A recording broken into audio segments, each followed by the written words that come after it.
로마의 공화정 시대 때 로마가 다스릴 때 전쟁을 많이 했죠, 로마가. 그래서 고대 근동 지역 그 당시에 거의 유럽을 다 패권을 차지했는데 전투에 나간 장군들이 이제 로마에 들어오면 개선식을 하죠. 그래서 개선 장군이다 그렇게 말이 나왔는데 그 개선식을 할 때 모든 국민들이 나와서 칭송을 하죠. 위대한 장군이라고 칭송하죠. 그러면 그야말로 그 명성이 하늘을 찌를 듯하고 그 권세가 하늘을 찌를 듯하죠. 자기도 모르는 사이에 교만해질 수 있습니다. 근데 그 개선 장군이 들어올 때 그가 타고 있는 마차에 같이 타는 노예가 있다 그럽니다. 노예. 그 노예가 장군 뒤에서 그렇게 얘기한답니다.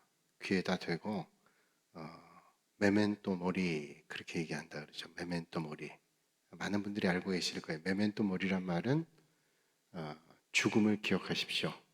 바꿔 얘기하면 장군님도 죽습니다 라고 하는 것을 기억하게 하는 거죠. 그래서 그런 전통이 여러 군데로 나갔는데 초대교회 당시에 수도했던 수도원의 수도사들도 아침에 일어나면 메멘토 모리 그렇게 서로 인사했답니다. 메멘토 모리 우린 죽습니다. 당신도 죽고 나도 죽고 다 죽습니다. 그러면 아침부터 왜 죽음을 얘기할까요? 개선 장군이 그 승전보를 알리고 들어와서 개선식을 하는데 가장 비천한 노예가 장군 뒤에다 대고 수시로 메멘토 모리 왜 이렇게 얘기할까요? 당신 지금 명성이 이렇게 대단해도 당신도 죽는 사람입니다.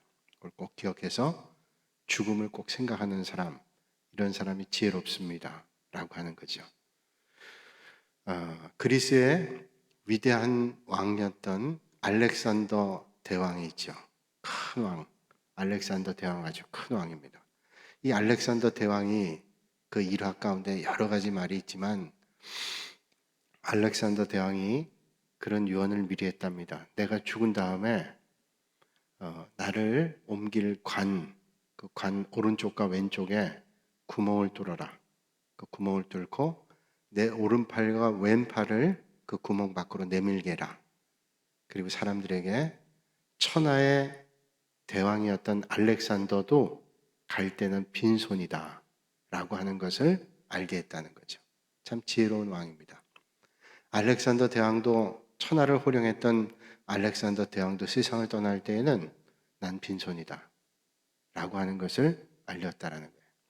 자, 천하의 왕도 전쟁에 승리한 개선 장군도 다 이 세상을 떠나는 인생이다 라고 하는 것을 우리에게 말해주죠.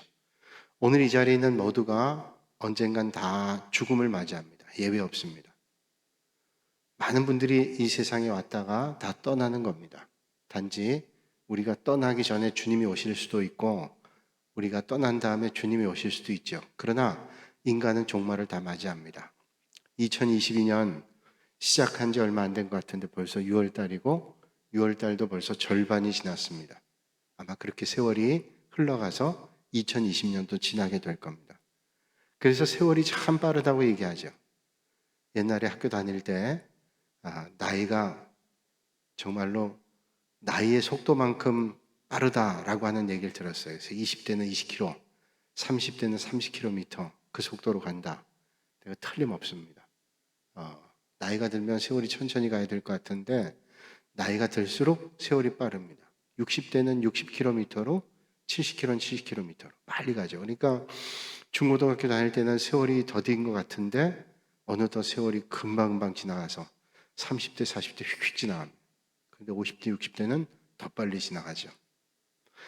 그리고 난 다음에 결국 우리에겐 종말이 있다는 겁니다. 분주한 일상 가운데 살다 보니까 아니 살기도 바쁜데 죽음을 생각할 시간이 어디 있냐고 얘기하지만 그렇다 할지라도 죽음은 여지없이 인생의 종말은 다가오게 되어 있습니다. 그러니까 정말로 지혜로운 사람은 오늘 아무리 분주하고 바쁘다 할지라도 오늘 우리의 삶을 살아간다 할지라도 마지막 때를 생각하는 거예요. 종말을 다 생각하는 것이 지혜로운 삶입니다. 왜냐하면 종말을 생각하면 우리의 마지막 때를 생각하면 한순간도 허투루 살 수가 없죠. 다시 만날 수 없는 매번의 삶이, 매번의 시간이 너무도 소중하다고 하는 겁니다. 특별히 우리 믿음의 성도들이 종말을 생각한다는 것은 당연한 것이고 너무도 중요합니다. 그래서 믿음의 사람들은 종말 의식을 가지고 살아가는 것이죠. 그래서 우리는 종말론적 신앙이다, 그렇게 얘기합니다. 종말이라고 하는 게 뭐냐?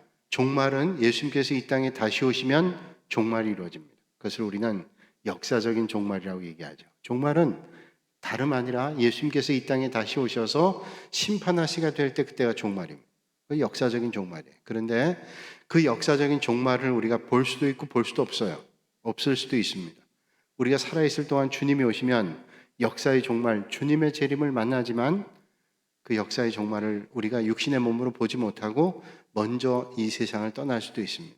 그러면 우리 개인의 종말을 만나게 됩니다. 그러니까 역사의 종말을 맞든 개인의 종말을 맞든 다 하나님 앞에 서는 그런 존재라는 거죠. 자, 그렇다면 우리는 종말에 대해서 부정적인 반응을 갖는 사람도 있을 거예요. 왜냐하면 그것도 그럴 수 있어요. 왜냐하면 종말은 하나님의 심판대 앞에 선다라고 하는 것을 생각해 보기 때문에 그렇죠. 그러나 사실 종말이라고 하는 것은 부정적인 게 아닙니다. 우리는 마지막 때 하나님 품에 안길 것이고 영원한 생명을 얻게 되는 것을 우리는 믿음으로 고백하기 때문에 그렇죠. 그러니까 정확히 얘기하면 마지막 때 종말은 주님을 다시 만나는 날이기 때문에 기쁜 날이죠.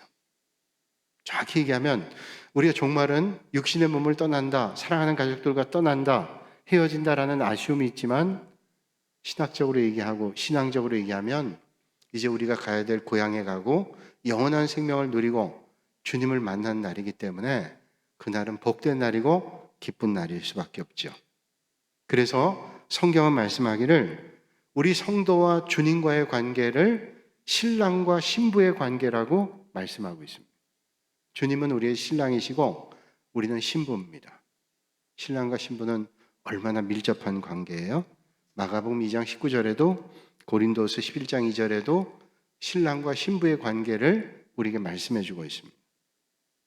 그러니까 이 종말은 마지막 때는 신랑 되시는 예수님과 우리 성도들이 혼인하는 날이죠.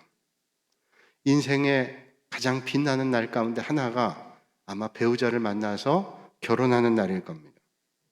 가장 복되고 아름답죠. 그날을 얼마나 귀하게 여겨요. 그래서 평생 한 번 있는 결혼, 이거 참 소중하게 여겨야 된다. 틀림없는 얘기죠. 오늘 성경 말씀이 어린 양의 혼인잔치에 대한 말씀 함께 나누려고 그래요. 요한계시록 19장 1절부터 10절까지의 말씀을 오늘 나누려고 합니다. 뒤에 백마탄 이 내용은 다음 주에, 다음 시간에 말씀드리기로 하고, 오늘은 사여전대 헌신 예배로 우리가 혼인잔치 참여하는 신부로서 어떤 삶을 살아야 될까 하는 것을 말씀을 통해서 함께 나누고자 합니다. 그러면 이 혼인잔치라고 하는 게 어떤지, 오늘 우리가 혼인잔치 하잖아요. 요즘엔 혼인잔치가 옛날하고 많이 바뀌었어요. 그래서 우리 목사님들 만나면 참 아쉽고 이거 큰일 났다는 생각을 갖기도 해요. 이제는 혼인 예식에 예수 믿는 사람들도 목사님 모셔서 결혼식 별로 안 와요. 안 하는 사람이 많아요. 그리고 자기들끼리 하는 겁니다. 뭐 나름대로 이유가 있고 다 뭐 하겠죠. 근데 뭐 그 더 얘기하고 싶진 않아요. 그런데 가장 복된 날인데 하나님 앞에 예배드리면서 하는 게 얼마나 좋을까라고 하는 생각을 떨쳐버릴 수 없어요. 목사님들 만나면 그런 얘기를 해요. 큰 교회 목사님들도 옛날에는 그냥 뭐 매주일 결혼식을 했는데 그래서 그 축복해 주는 일이 너무 귀한 일이고 참 좋은 일이었는데 요즘에는 그렇다 그래요. 자, 뭐 그 더 얘기하면 뭐 좀 그럴 것 같아서 여기까지 하고 혼인잔치 하게 되는. 자, 그러면 오늘 우리 결혼식은 뭐 문화에 따라서 조금씩 달라지기도 하고 시대에 따라 좀 달라지기도 합니다. 그런데 이 혼인잔치를 생각할 때 옛날의 결혼식을 좀 생각해 봐야 돼요. 유대의 결혼식. 유대 결혼식은 그 제도상 우리하고는 조금 차이가 있는데 세 개 단계로 생각해 볼 수 있습니다. 우리는 두 개 단계 정도는 있지만 그 정도와 깊이는 좀 다릅니다. 정혼의 단계가 있어요. 정혼. 정혼이라고 하는 것은 약혼 전 단계예요. 그리고 약혼, 그리고 결혼 이렇게 세 단계로 나눠질 수 있다고 봐요. 또 때에 따라서는 정혼하고 바로 결혼하는 경우도 있는데, 또 때에 따라서는 정혼과 약혼을 동일하게 생각할 때도 있어요. 근데 우리가 약혼하는 것 정도와는 깊이가 훨씬 깊은 것이 정혼입니다. 정혼은 부모들이 결정해 줄 때가 있어요. 어떤 집안과 우리가 결혼하는 거다. 그래서 그 집안의 자녀들, 우리 집안 자녀, 그래서 결혼하는 거죠. 정혼하는, 결혼을 약속하는 겁니다. 두 집안이 정혼하는 건데, 지금 뭐 우리가 그냥 친구들끼리 나중에 네 딸하고 우리 집 아들하고 결혼하자, 이런 얘기 정도의 얘기가 아니라 그건 아주 깊은 의미가 가지고 있어요. 그래서 함께 살지 않을 뿐이지 결혼하는 것과 동일한 법적인 권리들을 갖게 됩니다. 단지 차이가 있다면 같이 살지만 않을 뿐이에요. 같이 살지 않지만 결혼한 것 정도의 법적 권리가 있기 때문에 아내와 마찬가지고 남편과 마찬가지. 그러니까 정혼 기간 동안 신랑과 신부는 몸과 마음을 정결하게 해야 돼요. 내가 뭐 결혼도 안 했는데 아니라 결혼식은 하지 않았지만 정혼한 관계는 부부와 마찬가지예요. 함께 살진 않지만, 그러니까 우리 지금 생각하고는 조금 다르다는 걸 생각해 볼 수 있어요. 그러니까 훨씬 깊은 관계예요. 그러다가 이제 결혼 때가 오죠. 정혼하고 난 다음 결혼 때가 오게 되면 신랑이 신부의 집으로 갑니다. 신랑이 신부의 집으로 가서 지창금을 줍니다. 그리고 데려오죠. 그리고 결혼식을 합니다. 그러면 공식적인, 물론 그 전에도 상당한 권한이 있었지만 이제 함께 살 수 있는 그런 부부가 됩니다. 이게 바로 유대인들의 결혼이에요. 우리 신앙생활 한번 생각해 보죠. 우리 신앙생활이 신랑 되신 예수님과 신부인 우리가 만난다, 그 결혼한다, 이게 어린 양의 혼인잔치 천국에 있을 일이다 라고 얘기한다면, 우리가 예수 믿고 주님을 영접한 것은 그 결혼을 얘기한다면 정혼과 마찬가지. 정혼. 예수님은 신랑이고 우리는 신부입니다. 예수님께서 우리를 데려오기 위해서 지참금을 지불했죠. 그 지참금이 다른 게 아니라 예수 그리스도의 십자가의 보혈입니다. 그 보혈로 말미암아 예수님의 생명값으로 우리가 주님의 신부가 되는 거죠. 그리고 우리 믿음의 성도들은 이제 그 주님의 신부가 될 날을 기다리죠. 그게 바로 예수님께서 이 땅에 다시 오는 겁니다. 그러니까 우리는 이 땅에서 믿음의 길을 걸으면서 천국을 소망하면서 마지막 때 재림의 때를 기다리는 믿음의 길을 걷습니다. 오늘 우리가 믿음의 길 걸으면서 이 세상 살면서 기쁨을 누리고 살기도 합니다. 그런데 그 영원한 하나님 나라에서 주님과 함께 결혼하게 될 그날은 이 세상의 어떤 것과도 비교할 수 없는 큰 기쁨이 우리에게 있다는 거예요. 그러면 그 결혼 때까지 우리가 무엇이 요구가 되는가? 그날을 기다리는 거예요. 정혼한 사람들은 함께 살질 못하지만 함께 살 날을 기대하면서 소망하면서 기다리는 겁니다. 그게 바로 종말적 신앙이에요. 우리가 마지막 때 주님의 이 땅에 오심을 기다리면서 믿음의 길을 잘 경주하는 게 종말론적 신앙입니다. 종말의 때를 인식하면서 마지막 때를 믿음의 길을 잘 경주하는 것이 종말론적 신앙이에요. 오늘 이 밤에 여러분들 어떠신지요? 그 주님의 날을 기다리면서 믿음의 길을 잘 경주하면서 믿음의 길 기다리고 계신지요? 믿음의 길을 잘 경주하면 주님 오실 날을 기대합니다. 그런데 믿음의 길을 잘 경주하지 않으면 주님이 오시는 게 조금 더디기를 원해요. 근데 준비가 늘 돼 있으면 언제 오셔도 우리는 괜찮아요. 근데 사실 그게 쉽지 않은 일이죠. 준비해야 됩니다. 그러니까 우리가 정혼한 신랑 신부가 결혼 예식을 기다리는 것처럼, 간절하게 기다리는 것처럼 우리 믿음의 성도들도 이 땅에서 종말론적 신앙 가지고 마지막 때 주님 뵐 날을 기다리면서 믿음의 길을 잘 경주해야 된다는 겁니다. 오늘 본문 말씀 보면 재림의 날에 성도들이 어린 양 예수의 혼인잔치에 참여합니다. 얼마나 복된 일일까요? 결혼 예식에 참여한다. 이 세상에 비교할 수 없는 영원한 하나님 나라에서 신랑 되신 주님과 함께 결혼의 예식에 참여하는 신부가 된다. 복된 일이죠. 오늘 9절에 본문 말씀에 이렇게 말씀하죠. 천사가 내게 말하기를 기록하라. 어린 양의 혼인잔치에 청함을 받은 자들은 복이 있다. 자, 이 결혼 예식에 청함받은 사람은 복이 있대요. 이 복은 단순히 기쁘고 즐거운 정도의 복이 아닙니다. 천국에서 늘 완전한 복락을 얘기하죠. 이 세상에 어떤 것과는 비교할 수 없는 그런 복입니다. 그래서 어떤 분이 우스갯소리 얘기하더라고요. 천국이 얼마나 좋은가 하면 천국 간 사람들은 안 돌아온대요. 맞아요. 천국 갔는데 왜 굳이 돌아와요? 천국 갔다가 천국이 너무 좋아서 돌아올 이유가 없답니다. 돌아올 이유가. 천국 가면 안 돌아온대요. 그러니까 여러분, 천국 간 사람 자꾸 불러내면 안 됩니다. 천국 간 사람 천국 가야지. 그러니까 천국이 너무 좋다는 거죠. 정말로 성경이 말씀하시기를 이 세상의 어떤 것과도 비교할 수 없는 것이 천국이다. 우리가 성경이 말씀한 대로 눈물도 없대요. 슬픔도 없답니다. 고통도 없고 죽음도 없고 천국에 들어가 영생 복락을 누리는 겁니다. 그게 얼마나 좋은지, 그 복락이 얼마나 좋은지 이 세상에서 겪었던 슬픔과 고통을 싹 잊어버려요. 여러분, 기쁨이 크면, 행복이 너무 크면 옛날의 고통도 잊어버릴 수 있어요. 여러분, 세상에서 겪었던 힘들고 어려운 일들, 이 세상을 떠나기까지 기억하는 많은 것들이 있죠. 트라우마가 돼가지고 마음에 상처가 되고 마음을 찌르는 일들이 있죠. 근데 천국 가서는 그런 일이 없대요. 그게 천국이죠. 세상에 겪었던 힘든 일들, 마음 아팠던 일들, 고통받았던 일들, 그런 것들이 천국에 있다면 그건 진짜 천국이 아닐까요? 천국에는 너무너무 기쁨이 많아서 그런 고통은 싹 잊어버릴 정도로 기쁨이 있어요.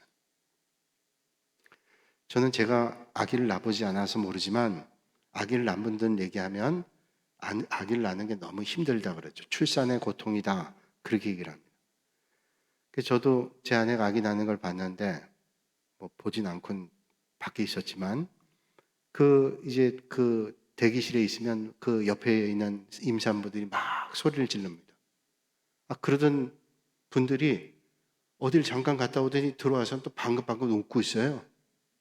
그 희한한 일이더라고요. 그렇게 죽겠다 그러더니 얼굴이 달라져요. 그래서 얘기하더라고요. 그렇게 고통스러운데 그 고통을 잊고 또 둘째도 나고 셋째도 난대요. 잊어버리니까. 또 그 아이를 키우면서 기쁨이 크니까 그 고통은 싹 잊어버리고 또 낳는 거 아니에요. 그래서 출산한다는 말을 영어로 이런 단어로 쓰기도 합니다. 딜리버리라고 얘기하죠. 딜리버리. 출산이란 말을 그렇게도 사용합니다. 우리가 뭘 배달한다 그럴 때 딜리버리 하기도 하지만, 그래서 설교를 준비하는 것을, 그리고 설교를 전하는 것을 프리칭이라고도 얘기하지만 더 전문적인 깊은 용어로는 딜리버리라고도 얘기합니다. 왜냐하면 하나님의 말씀을 전하는 일, 하나님 말씀을 준비하는 일이 딜리버리의 고통이, 출산의 고통 같다. 그래서 말씀을 쏟아내는 일이 그렇다라고 제가 설교학을 공부할 때 배웠어요. 그리고 하나님 말씀을 그대로 전달하는 의미도 있죠. 그러니까 그렇게 고통이 커도 하나님 나라에선 기쁨이 크기 때문에 세상의 고통은 싹 잊어버릴 정도의 큰 기쁨이 하나님 나라에 있다는 거예요. 여러분, 오늘 이 땅에서 힘들고 어려운 길을 때로는 걷는다 할지라도 믿음의 길 잘 경주하셔서 천국에 그런 큰 복락과 기쁨이 넘치실 수 있기를 주님의 이름으로 축복합니다. 그런 기쁨이 우리에게 있어요. 그러니까 오늘도 믿음의 길 경주하는 거예요. 그런데 우리가 꼭 기억해야 될 것은 그런 기쁨을 누리기 위해서는 준비를 잘해야 됩니다. 준비 없이 갔다가는 낭패이죠. 준비를 잘해야 되죠. 그냥 얼렁뚱땅 혼인잔치에 참여했다가는 혼인잔치에서 쫓겨날 수도 있어요. 성경에도 말씀하죠. 여러분, 혼인잔치 할 때 신부가 꼭 준비해야 될 게 있습니다. 결혼 예식하려면 신부는 웨딩드레스를 준비해야죠. 웨딩드레스. 그래서 신부인 성도들이 천국잔치의 혼인에 참여하기 위해서는 예복을 준비해야 됩니다. 예복. 오늘 성경 말씀 보니까 그 예복이 빛나고 깨끗한 세마포다, 그렇게 말씀해요. 오늘 본문 7절과 8절을 한번 보시길 바랍니다.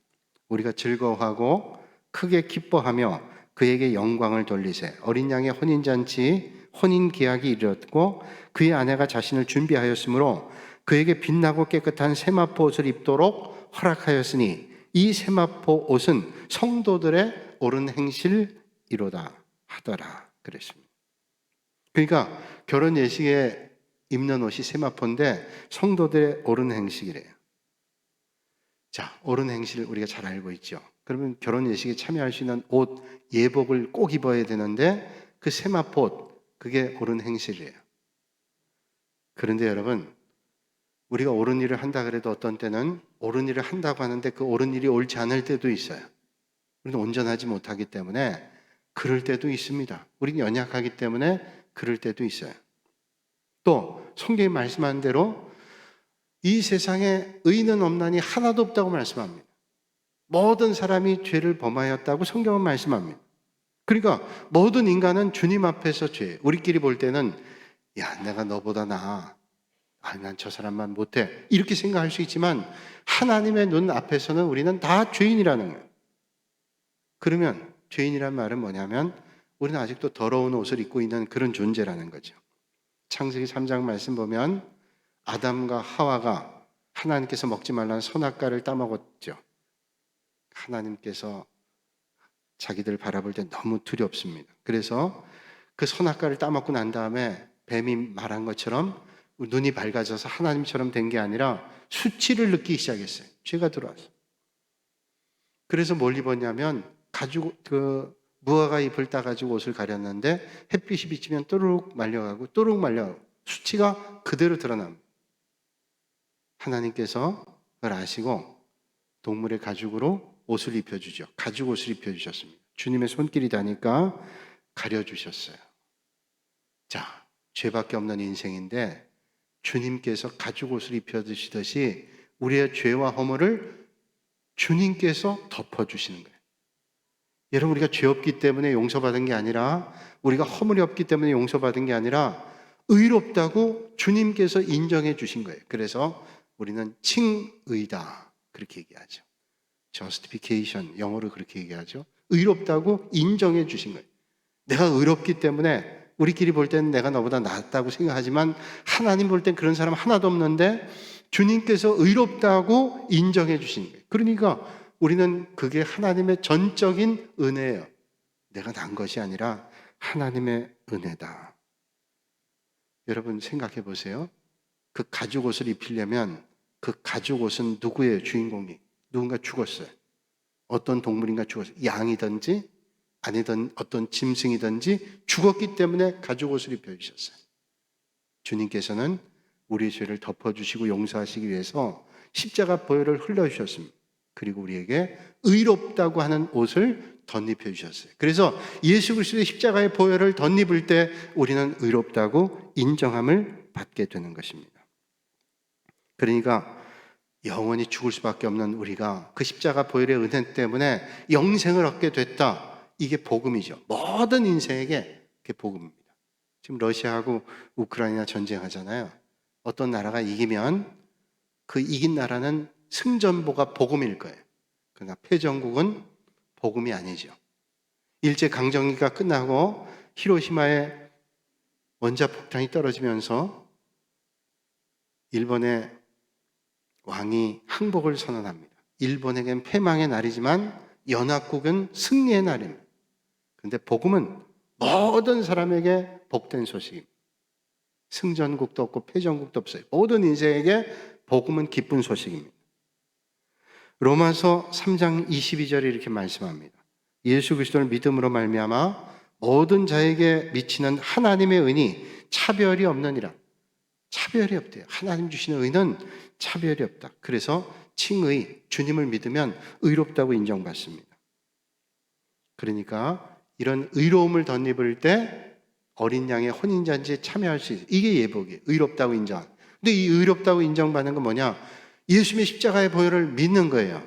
그래서 믿음이 우리가 하나님 나라에 가는 의복이 될 수 있어요. 믿음이 없이는 절대로 예복을 준비할 수 없어요. 여러분 마태복음 22장 1절 이하에 보면 혼인잔치에 청함을 받죠.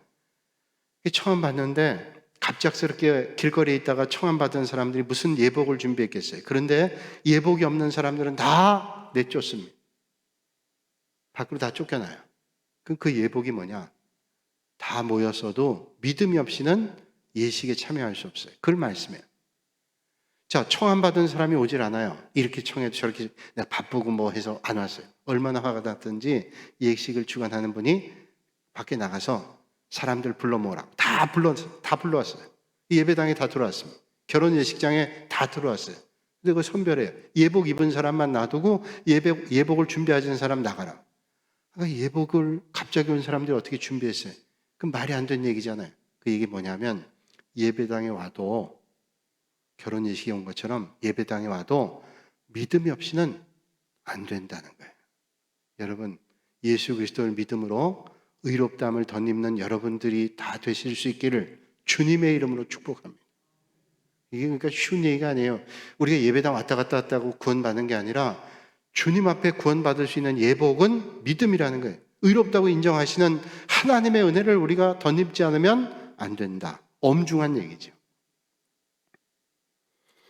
그런데 우리가 의롭다함을 인정함 받았다라고 하는 것으로 우리의 믿음의 길이 끝나냐? 그렇지 않습니다.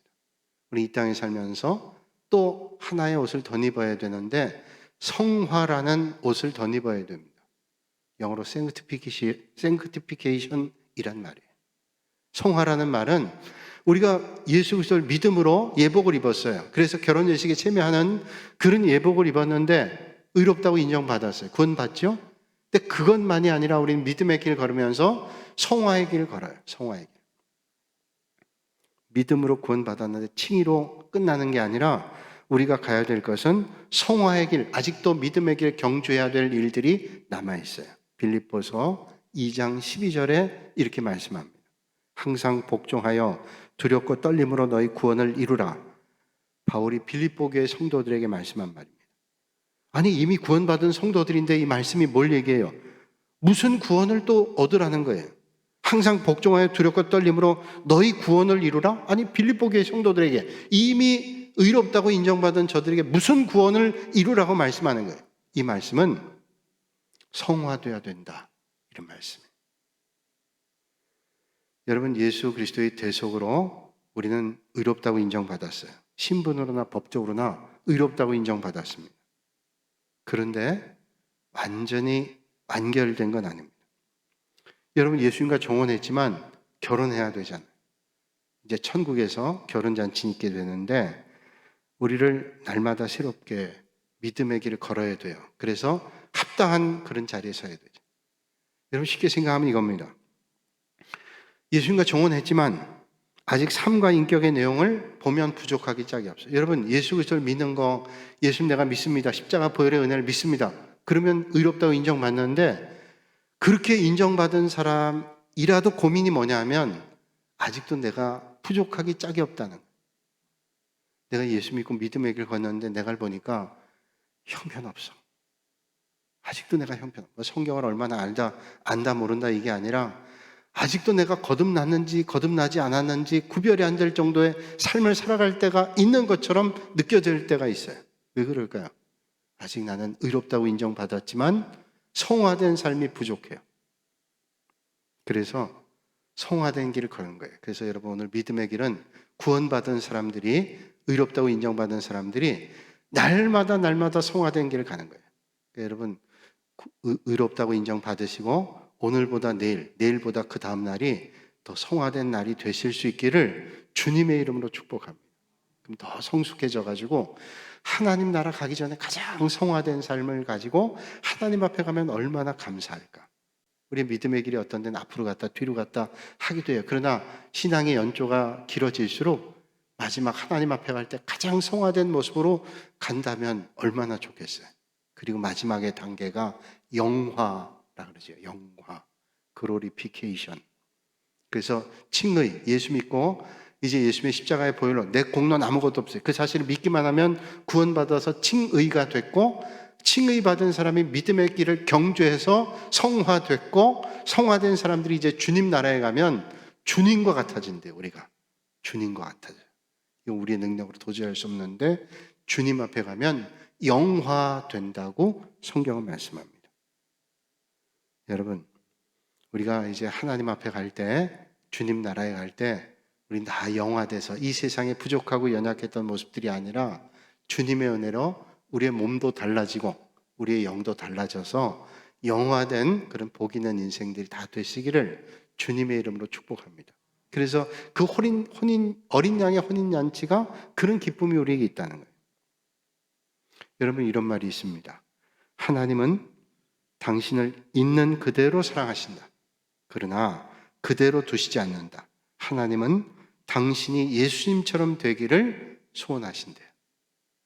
여러분, 하나님 우리를 있는 그대로 사랑하세요.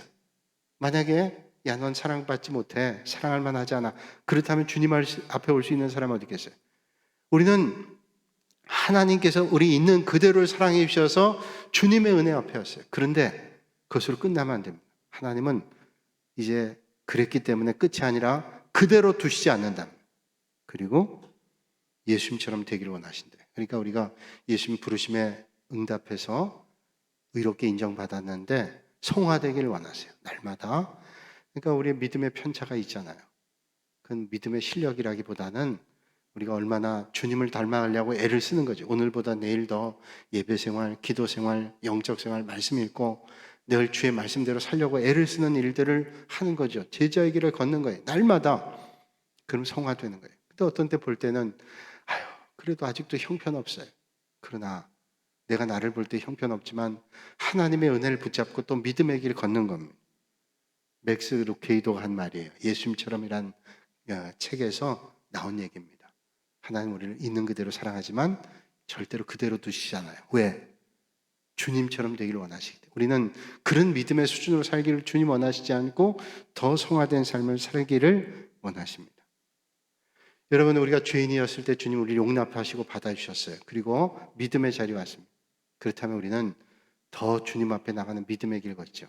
아마 남자분들은 이해하실 거예요. 군대 가면 우리를 군인이라고 얘기합니다. 옛날 옷은 다 벗습니다. 그리고 군인이 주는, 군대에서 주는 옷, 속옷, 양말, 신발, 겉옷까지 싹 줍니다. 군복을 입어요. 그리고 옛날에 입던 옷들은 집으로 보냅니다. 그런데 군복을 입으니까 사람들은 군인이라고 얘기하는데 군대 간 지 얼마 안 돼도 자기 의식 속에는 군인이라는 생각이 없어요. 그래서 군인 불러도 군인인 줄 몰라요. 그런데 그래서 훈련받죠. 처음에 들어가면 오합지졸입니다. 제식훈련을 처음에 일주일 하잖아요. 제식훈련하면 우양우, 자양자 그렇게 계속 훈련해요. 처음에는 뭐 우양우도 제대로 몰라가지고 정신 못 차리고 좌양좌해서 가는 사람도 있어요. 그런데 훈련하다 보면 제식훈련 받고 나면 제대로 총검술 배우고 유격도 하고 각개전투 하고 이러면서 군인다워져요. 그 다음부터는 군인이라는 것이 익숙합니다. 처음에는 군복을 입고 있어도 군인이라고 해도 군인이라고 자기가 생각이 안 돼요. 우리가 의롭다고 인정받았어도 의롭지 않다고 생각해요. 그러나 의롭다고 인정해 주시는 거예요. 주님께서 십자가 보혈의 은혜로. 그러니까 우리는 영적 훈련 계속해서 군인다운 삶을 사는 거죠. 성화되는 삶을 사는 거죠. 그러면 그게 쏙 익숙해져 가지고 성화된 삶을 사는 거예요. 군대에서 휴가 나오면 군대에 익숙했던 것들이 세상에서도 오랫동안 갑니다. 그래서 전화 받을 때 저도 몇 개월 동안 이렇게 전화 받았어요. 통신보안. 남자분들 다 기억해요. 군대 갔다 왔는데 휴가 때 집에 왔는데 전화 오면 통신보안 하는 거예요. 왜? 몸에 싹 익었어요. 그렇게 돼요. 우리가 믿음의 길 걸으면 성화된 삶을 사는 거죠. 그런데 우리가 연약해서 믿음의 길 걷지만 믿음의 길 걷다가도 시험이 옵니다. 왜 시험이 없어요? 아, 왜 교회가 왜 이러냐? 시험이 와요. 믿는 사람들이 왜 그러냐? 시험이 와요. 또 내가 믿는데 내 모습이 이러냐? 라고 갈등이 와요. 그러나 하나님 주시는 말씀과 은혜를 가지고 이겨내는 거예요. 또 이겨내는. 지난번 제가 필리핀 여러분 기도해 주셔서 잘 갔다 왔습니다. 나오기 전날 PCR 검사를 했는데 기도 많이 했어요. 제가 교회를 가야 됩니다. PCR 검사에 또 걸리면 일주일 거기에 붙잡혀 있어요. 다행히 합격했어요. 대학교 합격했을 때보다 더 좋더라고요. PCR 딱 통과했는데 그 다음부터는 뭐 바이러스 와도 걱정이 없어요. 근데 거기서 세례식을 할 때 원래는 34명이 세례식을 하기로 했어요. 그런데 2달 늦춰지면서 1명이 못 받게 됐어요. 선교사님 말씀하시는 거예요. 한 사람이 아쉽게 세례를 못 받게 됐대요. 왜 그러냐 했더니 이 사람이 어디서 뭘 듣고 시험에 들었는지 아니 왜 세례식을 바다에서 해요? 예수님께서 요단강에서 했는데 강에서 해야지 왜 바다에 가서 하냐? 야, 나는 옛날에 포도즙이냐 포도주 때문에 시비 거는 사람 봤어도 왜 바다냐 강이냐 시비 거는 건 난 처음 봤어요. 그 사람이 자기는 강에서 받겠다고 안 받았대요. 하는 게 병이구나. 안쓰러워서. 별 시험이 다 와요, 사람이. 여러분, 영적 전쟁터니까 마귀는 우리를 시험하면 어떻게 하든지 실족하게 하고 넘어지게 하고 우리를 쓰러지게 하죠. 그러나 우리가 시험 많은 세상에 살지만 하나님의 주신 은혜를 바라보면서 믿음의 길 경주하는 거예요. 우리가 믿음의 길 걸으면서 어떤 때는 사람들이 모여 있잖아요. 그러니까 갈등도 아픔도 있고 또 그것 때문에 고통도 겪기도 해요. 말 한마디에 상처를 받기도 합니다. 그래서 우리가 말을 조심하지만 어떤 때는 내가 의도치 않은 말을 통해서 상처받는 사람도 있어요. 조심해야 되죠. 또 듣는 사람은 되도록 이해하려고 하는 게 좋죠. 어떤 며느리가 시어머니에게 얘기했답니다. 어머니, 요즘 아버지하고 사이는 어떠세요? 그러자 시어머니가 얘기했답니다. 그래, 뭐 대체로 잘 지내. 어떤 땐 좀 마음이 섭섭할 때도 있지만 대체로 잘 지낸다. 사소한 문제가 있지만 그러나 나는 그때마다 그거 마음에 새겨두려고 하지 않고 속상한 건 잊으려고 하고 그때 노래 불러. 속상할 때 노래 부른다. 너도 알다시피 내가 교회 다니니까 찬양을 부르지. 찬양. 그러면 속상한 게 사라지고 기분이 좋아져. 감사가 생기고 아 그러시냐고 참 훌륭하신 어머니라고 생각했어요. 이제 며느리가 시아버지한테 또 물어봤어요. 아버님 요즘 어머니하고 좀 어떠세요? 그랬더니 시아버지는 아주 흡족하게 웃음 지으면서 얘기했답니다. 아 요즘 뭐 좋지. 네 어머니 봐라 얼마나 행복한지를 몰라. 그저 매일 찬송 부르잖아. 매일 찬송 부르잖아. 입만 열면 찬송하냐? 어떤 데는 섭섭해서 찬송하기도 했는데 아버지는 흡족했어요. 어머니가 그때 짜증내는 말 했다면 불행했을 거예요. 그런데 우리가 살고 있는 곳이 지옥도 될 수 있고 천국도 될 수 있는 거 아시죠? 금방 천국이었다 지옥도 될 수 있어요. 믿음의 사람은 우리가 이 땅에 살면서 성화된 삶을 살기 위해서 하나님의 은혜를 구해야 돼요. 어떤 데 시험이 와요. 마음의 상처와 섭섭함이 자꾸 옵니다. 나 주님 바라보는 거죠. 믿음은 신랑 되시는 주님을 기다리면서 이 땅에서 영원한 하나님 나라의 어린 양의 혼인잔치를 기대하면서 신부된 우리가 믿음의 길 경주하는 거예요. 그러니까 그런 믿음의 사람은 다른 신랑을 넘보면 안 됩니다. 세상을 넘보거나 아니면 다른 것에 기웃거리거나 이건 잘못된 말이죠. 옛날에 이런 말이 있습니다. 동가숙, 서가식 이런 말이 있어요. 다 아시죠? 동가숙, 서가식은 뭐냐? 동쪽에서 자고 서쪽에서 밥 먹어요. 그게 무슨 말이에요?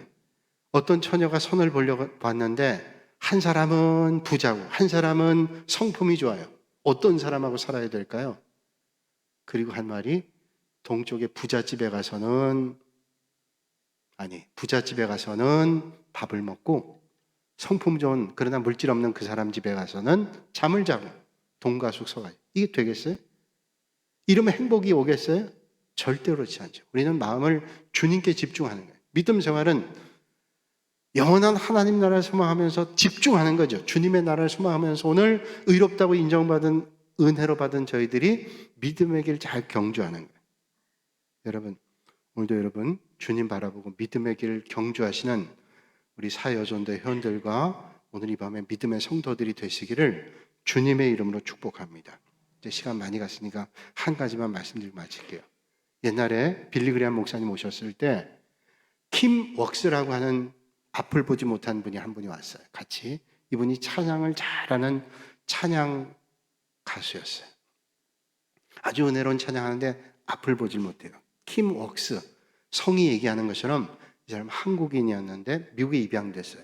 장애를 가지고 있어요. 이날 6.25 때 그 뭔가 터져가지고 눈을 잃어가지고 미국에 입양됐는데 잘 자라서 믿음의 가정이 자란 거예요. 빌리그레암 목사님이 가는 집회마다 찬양을 해서 모두에게 은혜 끼쳤어요.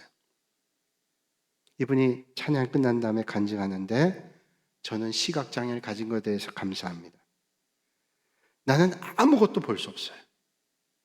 어떤 사람은 조금 빛을 느끼기도 하는데 나는 아무것도 보이지 않습니다. 앞에 눈앞에 계단이 있어도 장애물이 있어도 전 다 들이받습니다. 넘어집니다. 그런데 내가 혼자 갈 때는 넘어지고 쓰러지지만 나를 붙잡아주는 사람이 있으면 난 자신 있게 갑니다. 왜냐하면 난 그 사람 믿기 때문에. 믿지 않고는 방법이 없어요. 그 사람만 꽉 붙잡고 갑니다. 그럼 계단이 있으면 계단이 있으니 올라가십시오. 앞에 장애물 있으니까 돌아가십시오. 얘기하면 난 그 사람 손만 꽉 붙잡고 갑니다. 저는 믿음도 그거라고 생각합니다. 앞이 보이지 않아요. 한치 앞을 모르는 세상 살죠. 틀림없는 것은 주님의 손을 붙잡으면 갈 수 있다는 거예요.